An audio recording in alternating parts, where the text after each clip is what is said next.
The chamber's lights dimmed as a veteran stepped forward, his scaled skin etched with the faint scars of a dozen campaigns. His voice, deep and deliberate, carried to the high dome of the Imperial War Council.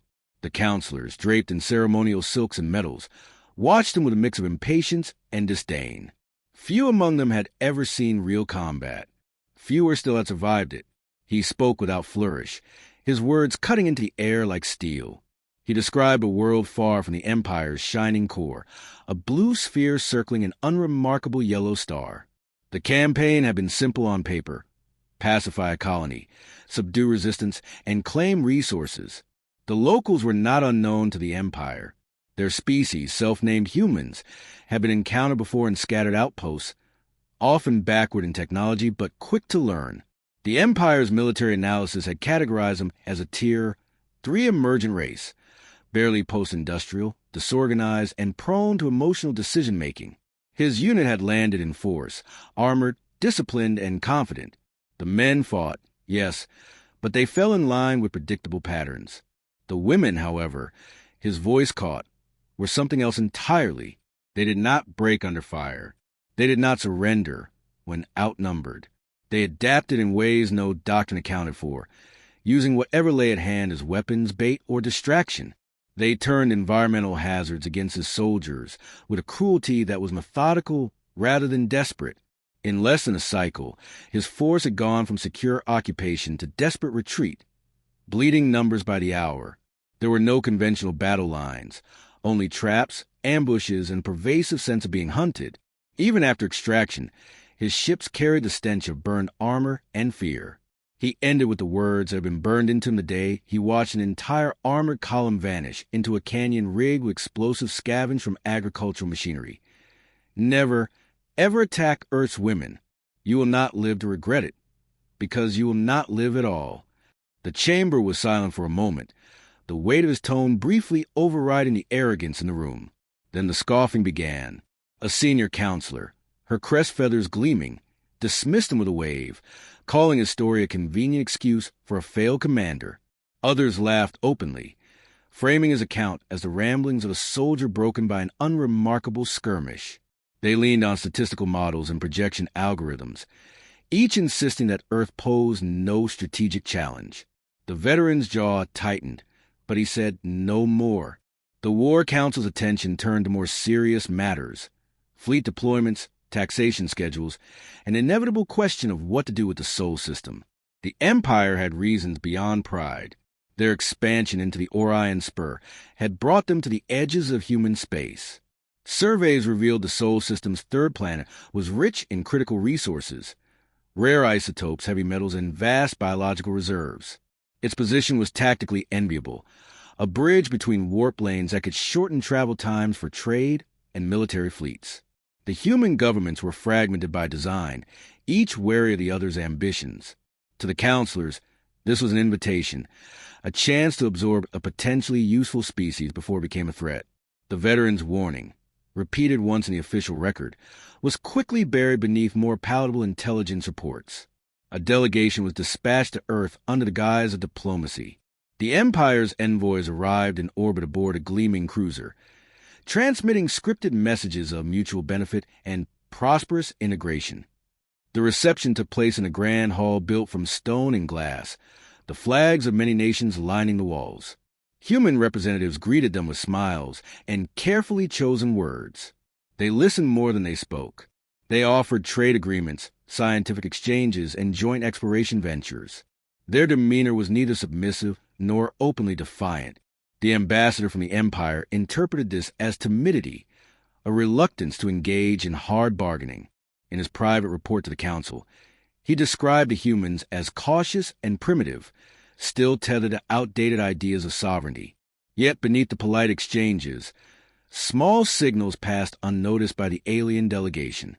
In the background, human aides and staff communicated silently, sharing data on the visitors' equipment, body language, and speech patterns. They observed the rhythm of the Empire's ceremonial guards, noting the blind spots in their formation. A translation specialist, posing as a junior clerk, quietly recorded every word the aliens spoke in their native tongue, despite the belief that no human could understand it. No direct provocation occurred, but the humans left the meeting with more than they revealed, storing every detail for later. The alien veteran had accompanied the mission as an observer, though his presence was downplayed. On the journey home, he privately warned the ambassador again. He told him that the smiles and calm of the human delegation were not signs of weakness, but preparation. He described the way human eyes narrowed when calculating the slight tightening of posture before action. The ambassador laughed, assuring him that the fleet's superiority would render such concerns irrelevant. "They are resourceful," the veteran replied quietly, "but you will not understand what that means until you are bleeding." Across the galaxy, the Empire's war machine continued to move. Vast shipyards in the core systems assembled carriers, destroyers, and troop transports. The Imperial fleet was unmatched in size and discipline, a force that had subjugated entire civilizations without prolonged conflict. Military strategists assured the Council that an invasion of Earth would be swift, days, not weeks. Public broadcasts framed the operation as a matter of inevitability. Citizens were told that the humans had valuable resources but lacked the means to defend them. War was not just likely, it was a duty to claim what the Empire deserved. On Earth, news of the diplomatic encounter filtered through the media, wrapped in careful language.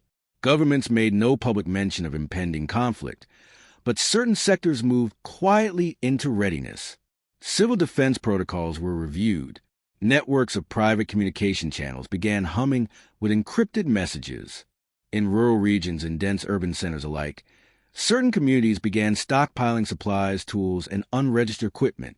In more than one underground facility, prototypes for unconventional weaponry were dusted off and tested. The activity was diffuse, without any obvious central coordination, yet the rhythm was familiar to those who had lived through human wars before. Prepare quietly, act suddenly.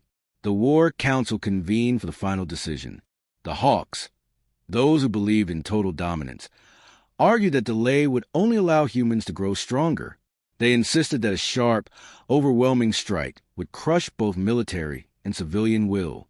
The Doves, those who preferred absorption through trade and treaties, warned that another war so soon after the Rylan campaign could overextend resources. But the balance had already tipped. Pride, ambition, and the intoxicating image of conquest outweighed caution. The decision was unanimous in the end. Earth would be taken. The Imperial fleet emerged from hyperspace on the far edge of the Sol system, their hulls reflecting pale sunlight off Jupiter's clouds. In the command ships, officers observed the arrangement of planets and moons with detached curiosity, logging gravitational data and scanning for defensive emplacements. The fleet's arrival was a display of calculated intimidation. More than enough warships to crush any resistance, more than enough firepower to level continents if required. Across the fleet, comms channels carried the same tone of certainty. The humans would see the size of the force arrayed against them and surrender. That was a plan, and plans in the Empire rarely failed. The approach was deliberate. Recon drones swept ahead, mapping satellite networks and monitoring transmissions. The Empire detected active military channels on Earth, but they were fragmented, belonging to multiple powers, each using incompatible encryption protocols. The analysts saw this as confirmation of human disunity. They were not wrong about the fragmentation, but they mistook it for weakness. They did not see that the human tendency toward competing systems also bred redundancy. No single point of failure existed. Remove one network, and another would reroute around it within minutes. That was not in the Empire's threat assessments. They saw only chaos. Orders were given to strike without warning. Orbital bombardments were calculated to disable military installations, communications hubs, and known spaceports. The Empire's doctrine favored overwhelming force in the opening minutes of a campaign. Shocks so absolute that resistance collapsed before it could form. In the great cities, the bombardments fell with surgical precision. Power grids went dark, air traffic control centers were obliterated, and in seconds, orbital dominance was complete. The Empire's landing craft began their descent through the upper atmosphere, vast black shapes against the morning sky. The ground war began in the largest population centers. Drop troops in composite armor, deployed from grav skiffs, weapons locked on pre-selected targets. Imperial orders were clear. subdue all resisting personnel, separate the men from the women for processing, and secure key infrastructure. They expected frightened civilians, scattered militia, and a handful of outdated military vehicles. The first hours seemed to support that belief. Men were corralled at checkpoints with minimal struggle. Resistance from organized forces was sporadic, their vehicles obsolete compared to the Empire's hover armor. But within that apparent compliance, something was wrong. The women did not remain where they were placed. They slipped away into alleys, service tunnels, and rooftops. Some appeared unarmed but moved with deliberate speed, vanishing into places the Empire did not bother to secure. It began small. A patrol found its transport vehicle missing after a brief stop near an abandoned warehouse. An hour later, an armored personnel carrier was discovered immobilized by a mass of industrial adhesive poured into its drive assembly. Then came the fires, supply caches igniting in the night, ammunition stores detonating in sudden bursts of shrapnel. When the troops combed through the ruins, they found traces of locally sourced accelerants and timers made from repurposed kitchen appliances. These were not the work of organized military units. The strikes were too scattered, too varied in method, yet all perfectly timed to disrupt the Empire's operations. In urban centers, human women moved through crowds unnoticed. Disguised as medics, aid workers, or vendors, they approached checkpoints under the pretense of compliance. At the right moment, a hidden blade would slip between armor plates, or a device no larger than a child's toy would detonate beneath a grav skiff, toppling it into the street. Soldiers found themselves facing adversaries who did not stand and fight, but appeared, struck, and vanished before they could respond. Every attempt to secure perimeters met with sabotage. Camera systems were blinded with paint, motion sensors disabled with signal jammers cobbled together from civilian electronics. The Empire's field commanders began to notice patterns, but the realization came too late. The attacks were coordinated, though no central command structure could be identified. A network of small autonomous cells seemed to operate with uncanny synchronization, striking in multiple districts simultaneously. When one group was destroyed, another emerged elsewhere, already in position. Every woman captured appeared to know nothing beyond her immediate task. Standard interrogation protocols yielded no central plan, no identifiable leader. The coordination was cultural, not hierarchical. They did not need orders in the way the Empire understood them. Helmet camera footage began circulating among the troops. It showed brief, chaotic encounters, a squad ambush in a narrow corridor by figures in civilian clothing, a sniper's round punching to the visor of a lieutenant who had just declared the area secure, a supply convoy forced a halt when an overpass collapsed onto its lead vehicle. The most unsettling clips showed women moving in perfect calm, even under fire, using the terrain as if they had rehearsed every step. In one recording, a soldier's voice trembled as he whispered to a comrade that the stories were true, that these were the same kind of women the veteran had warned about. Fear spread quietly but steadily through the ranks. The Empire attempted to adapt. They increased patrol sizes, ordered full armor at all times, and restricted off-duty movements. They fortified their positions, placing automated turrets at every approach. Yet the strikes continued. The humans began targeting supply lines instead of fortified zones, forcing the Empire to stretch itself thinner. Fuel depots went up in flames. Food distribution points were poisoned or rendered unusable. Medical supplies were stolen or destroyed, leaving wounded soldiers untreated. Attrition, once considered irrelevant in a short campaign, began to erode morale and capability. The rural and wilderness regions proved no safer. Landing forces sent to secure agricultural zones found themselves in hostile terrain. Farmers used terrain traps, concealed pits, and improvised explosives buried under tractor paths. Small drones, modified from agricultural models, harassed patrols, dropping corrosive chemicals onto armor or shorting out electronics with conductive fluids. The Empire's doctrine, built for direct confrontation, was ill-suited for an enemy that fought everywhere at once without committing to decisive engagements. Within 2 weeks, the Empire's commanders had lost more troops to these decentralized strikes than to the initial planetary defenses. Orders came from the capital to escalate, to make examples of non-compliant districts. In some cities, entire neighborhoods were leveled in retaliatory bombardments. The destruction only deepened the resistance. The women did not abandon their attacks. They became more ruthless. Civilians who had remained neutral began aiding the fighters, whether out of loyalty, vengeance, or simple survival. In the occupied zones, the Empire's communications began to falter. Signals were intercepted, altered, and rebroadcast with false orders. Units were sent to non-existent battles, leaving real positions undefended. Supply convoys were redirected into kill zones. The retreat orders came without ceremony. They were transmitted in encrypted bursts to sector commanders, carrying only the directive to consolidate positions and prepare for phase withdrawal. On the surface, the messages were clear enough, but to the soldiers reading in the field, they felt like confessions. The Empire was not winning. It was leaving. The first stage of the retreat was meant to be controlled. Forward units were pulled back to secure landing zones, while rear guard forces covered their movement. Transports would rotate in waves, each lifting hundreds of troops back into orbit. But the Empire had underestimated the degree to which the humans had already infiltrated their communications. Withdrawal routes were compromised before the first column moved. Convoys were guided into ambushes disguised as cleared paths. Landing zones, once thought secure, erupted in coordinated crossfire the moment Imperial forces approached. Entire withdrawal waves were delayed or destroyed before reaching their transports. On the ground, human resistance shifted from harassment to direct interception.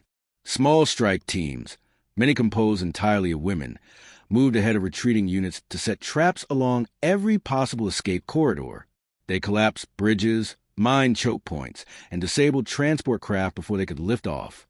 In urban centers, Imperial forces attempting to evacuate found streets barricaded by debris and vehicles. Every delay cost more lives, and every death fueled the fear already spreading through the ranks. In orbit, fleet commanders struggled to maintain order. Ships were overloaded with casualties, supplies, and retreating troops. Medical bays overflowed, corridors choked with the injured. Fuel reserves dropped faster than predicted as supply lines were cut entirely. The fleet had planned for losses, but not for a collapse of operational structure. Commanders issued frantic requests for reinforcements, but the home system sent only silence. The Empire's focus had already shifted to salvaging what could be saved. The humans exploited the retreat with precision. Communications jamming intensified, turning fleet coordination into chaos. Some Imperial units received withdrawal orders that led them directly into human strongholds. Others were instructed to hold positions that no longer existed. Rumors spread of entire battalions simply vanishing. No survivors, no wreckage, nothing left but silence. The official reports called these communications anomalies. The soldiers called them what they were, eradications. The last major stronghold the Empire held was in the highlands of a temperate continent, chosen for its defensible terrain and proximity to an orbital relay. From there, they hoped to control the pace of their withdrawal. For 3 days, the stronghold endured constant harassment, long-range fire from unseen positions, supply depots set ablaze, outer perimeter sensors disabled in the night. On the 4th day, a series of explosions cut power to the main relay.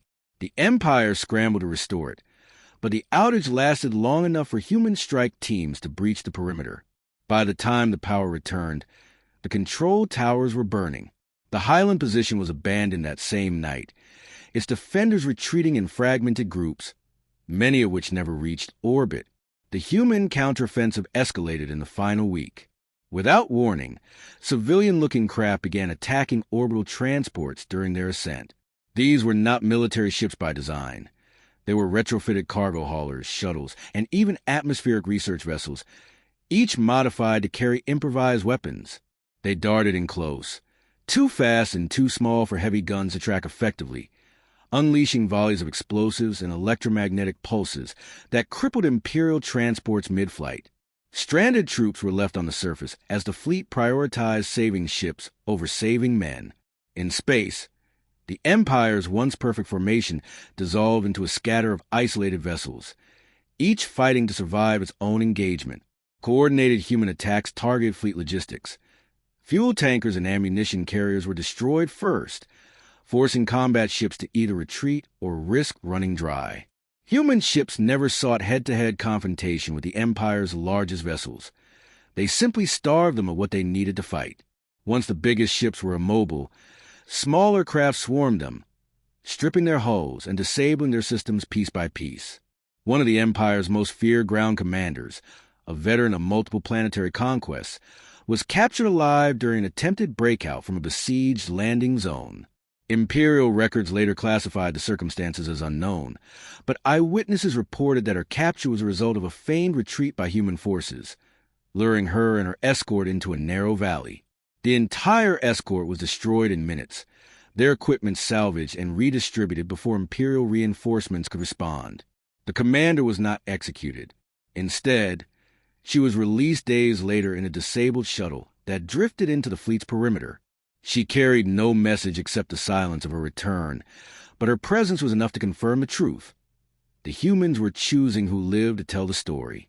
By the time the Empire managed to establish a functioning withdrawal corridor, its forces on the surface had been reduced to scattered remnants. The last transports to lift off did so under a barrage of anti-air fire, their escorts barely managing to hold formation long enough to break atmosphere. In orbit, the surviving fleet limped into retreat vectors, their formation ragged, hulls scarred, and comms lines still echoing with overlapping orders. They left behind thousands of dead, mountains of destroyed equipment, and a planet that cost them far more than any war since the Empire's founding. The galaxy learned of the defeat not from the Empire's official announcements, but from the stories carried by its survivors. They spoke in hushed tones of the traps, the sabotage, the constant sense of being watched. They described women who fought without hesitation, who turned every object into a weapon, who could appear in the middle of a secured zone and vanish before a shot could be fired. Some survivors claimed they had seen no organized military command at all, only individuals in small groups acting in perfect, unspoken coordination. These tales spread faster than the Empire could suppress them, whispered in barracks, trade stations, and frontier settlements. The warning became a proverb: do not fight where Earth's women live. In the Empire's core worlds, the War Council convened to assess the disaster. Losses were measured not just in soldiers and ships, but in political standing. The fleets had returned damaged and demoralized. The cost of replacing lost material was staggering. Allied systems questioned the Empire's invincibility, and in some sectors, vassal world began to consider rebellion. Official statements minimized the scale of the defeat, framing it as a costly but necessary strategic disengagement. Yet, in the private records of the military, the tone was different. Phrases like unsustainable casualty rate, unaccessible threat, and unknown tactical doctrine appeared repeatedly. The human theater was classified as closed to future operations until strategic conditions change, a euphemism for a ban.